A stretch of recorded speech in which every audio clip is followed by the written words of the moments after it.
I've loved construction since my first job with the U.S. Corps of Engineers, starting in 1960, after I graduated from the University of Arkansas with a civil engineering degree. And spent, by 1963, though, I'd made up my mind that I wanted to be in the private sector and not in the engineering and design phase of it. When I went by the civil engineering office there in Fayetteville, the guy headed the department, and he said, "Bruce, you ought to take a look at Stanford University. I've been out there a couple of summers, and they've got a great construction management program."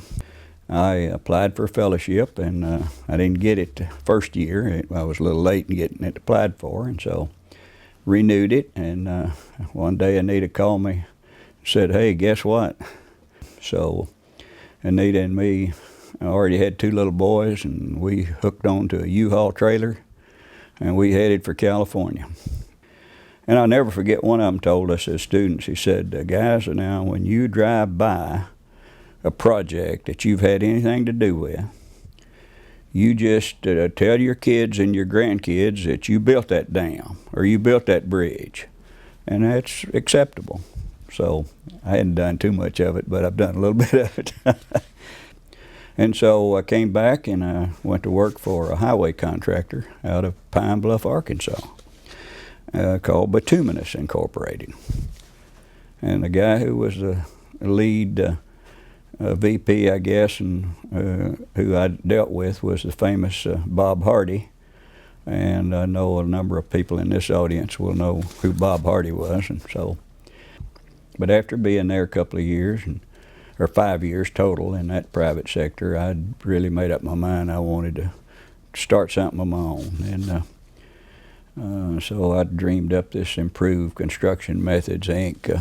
Name, and go by ICM. I'd been fascinated with the way IBM did business and as international business machines, and had these young salespeople coming around that knew what they were doing. And so my dream was to have a bunch of salesmen in pickup trucks going around showing people what the latest and the greatest was in the construction industry.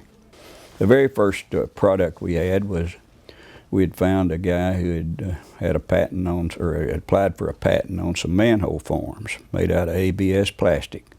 And we started out, that's what we were going to do, was make and sell, probably through distributors, this revolutionary new monolithic manhole form, where you could build a manhole with the base and the walls all in one piece.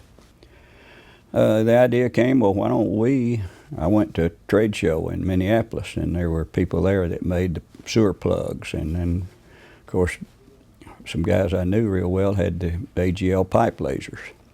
And so it was no time until we had something to put in the back of the pickup truck besides the trailer load of manhole forms.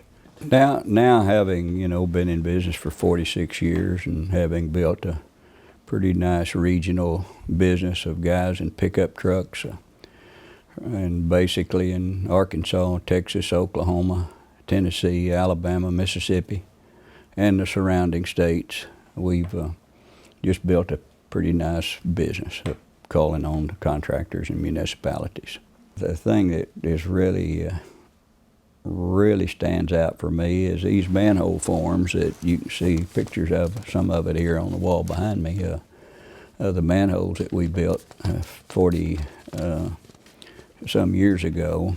They were round, the inlets, the storm sewer inlets that you see along the highway and the streets were all square. And so I was in Florida one time, and I saw some round ones, kind of, but they weren't round poured concrete. They were round. They laid the brick round, and they had built the circular structure, which makes it a lot easier to clean it out and to get it be self-cleaning.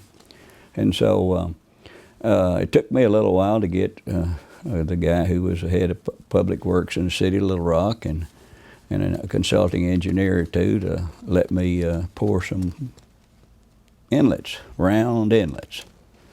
And so once they saw it, they kind of liked it. And it took about, I guess 10 years before the highway department put it in their specs, you know. But now I guess one of the greatest pleasures I get out of life is driving down the highways, and there's some streets in West Little Rock that you'll probably see almost 100 round inlets as you drive by. There's round inlets going in and out of the Little Rock Airport. And to know that we had something to do with that and that we're just looking for some more things like that to do for the construction industry.